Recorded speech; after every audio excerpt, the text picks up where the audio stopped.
ಮಾನ್ಯ ಮುಖ್ಯಮಂತ್ರಿಗಳಿಗೆ ತಮ್ಮ ಮೂಲಕ ಸಾರ್ವಜನಿಕರಲ್ಲಿ ಮನದಲ್ಲಿರ್ತಕ್ಕಂಥ ಕೆಲವು ಪ್ರಶ್ನೆಗಳನ್ನು ಕೇಳಲಿಕ್ಕೆ ಬಯಸ್ತೇನೆ. ಧರ್ಮಸ್ಥಳ ಪ್ರಕರಣದಲ್ಲಿ ದೂರುದಾರನ ಹಿನ್ನೆಲೆಯನ್ನು ಪರಿಶೀಲನೆ ಮಾಡಿದ್ದೀರಾ? ಅವನ ದೂರಿನ ಸತ್ಯಾಸತ್ಯತೆಯ ಪರೀಕ್ಷೆ ಮಾಡಿ ತಾವು SIT ರಚನೆ ಮಾಡಿದ್ದೀರೋ ಅಥವಾ ದೂರುದಾರನ ಪರವಾಗಿ ಬಂದ ಒತ್ತಡಕ್ಕೆ ಒಳಗಾಗಿ SIT ರಚನೆ ಮಾಡಿದ್ದೀರೋ?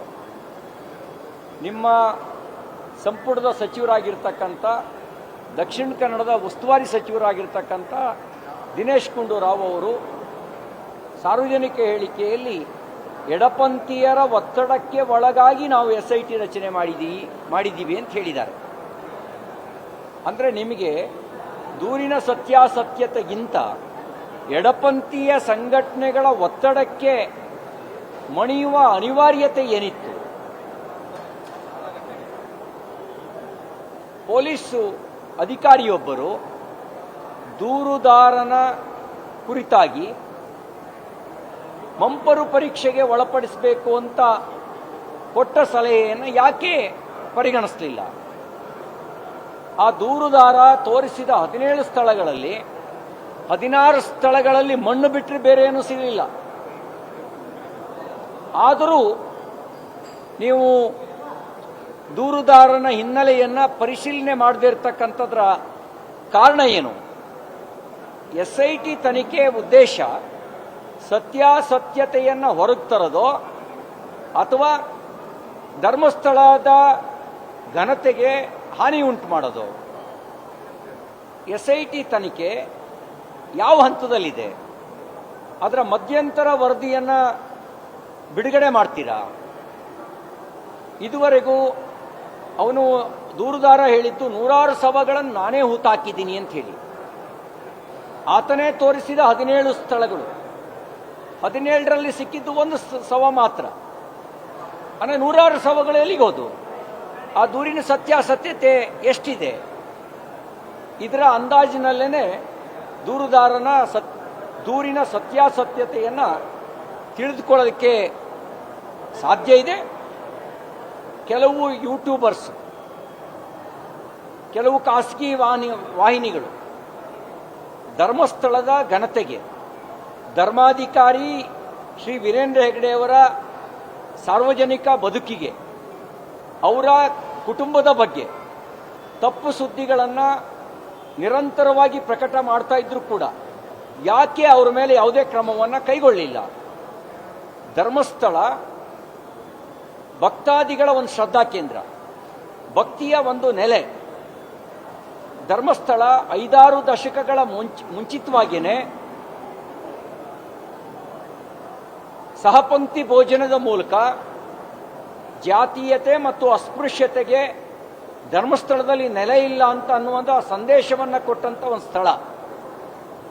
ಧರ್ಮಾಧಿಕಾರಿ ಶ್ರೀ ವೀರೇಂದ್ರ ಹೆಗ್ಗಡೆಯವರ ದರ್ಶನಕ್ಕಾಗಿ, ಅವರ ಅಮೃತವಾಣಿಗಾಗಿ ಗಂಟೆಗಟ್ಟಲೆ ಕಾದು ಅವರು ದರ್ಶನ ಪಡೆಯುವಂಥ ಒಂದು ಶ್ರದ್ಧೆಯ ಸ್ಥಳ ಅದು. ಅಂಥವರ ಬಗ್ಗೆ ಅವಹೇಳನ ಮಾಡಿದಾಗಲೂ ಕೂಡ ನಿಮ್ಮ ಸರ್ಕಾರ ಯಾಕೆ ಮೌನ ವಹಿಸಿದೆ?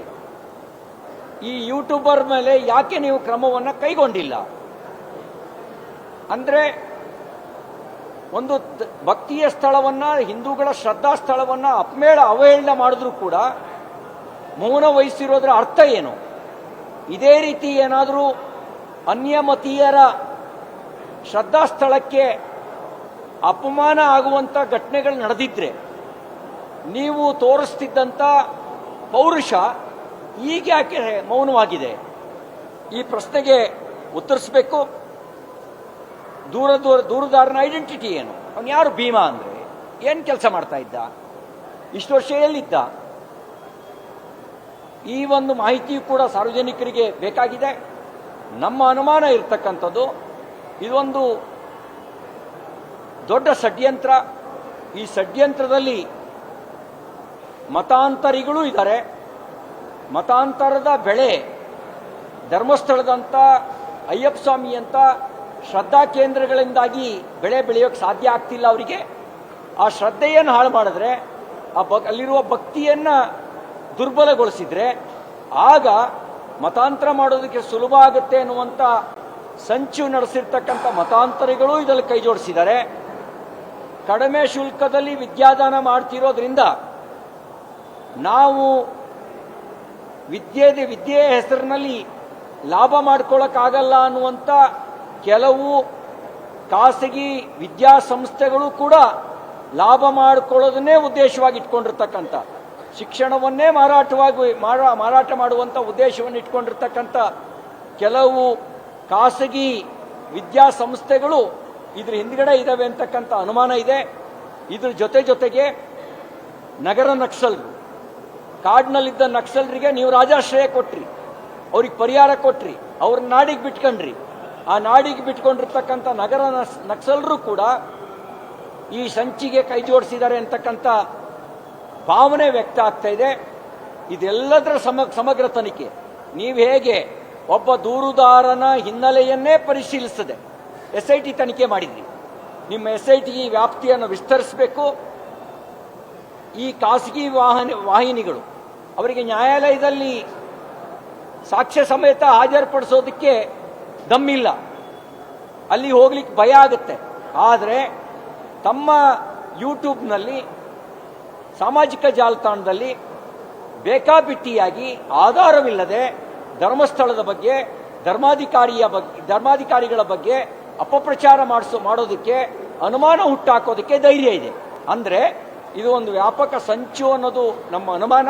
ಹಾಗಾಗಿ ಇದ್ರ ಬಗ್ಗೆಯೂ ಕೂಡ ತನಿಖೆ ನಡೆಸಬೇಕು ಅಂತಕ್ಕಂಥ ಆಗ್ರಹವನ್ನು ನಾವು ಈ ಸಂದರ್ಭದಲ್ಲಿ ಮಾಡ್ತೇನೆ.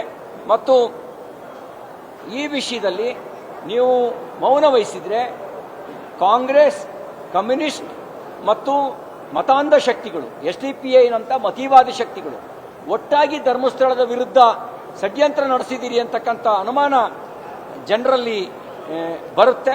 ಹಾಗಾಗಿ ಧರ್ಮಸ್ಥಳದಂಥ ಒಂದು ಕ್ಷೇತ್ರದ ಬಗ್ಗೆ, ಧರ್ಮಾಧಿಕಾರಿಗಳಂಥ ಒಂದು ಸಾರ್ವಜನಿಕ ಗೌರವದ ವ್ಯಕ್ತಿತ್ವದ ಬಗ್ಗೆ ಅಪಪ್ರಚಾರ ನಡೆಸೋರ ಬಗ್ಗೆ ಕ್ರಮ ಕೈಗೊಳ್ಳಬೇಕು.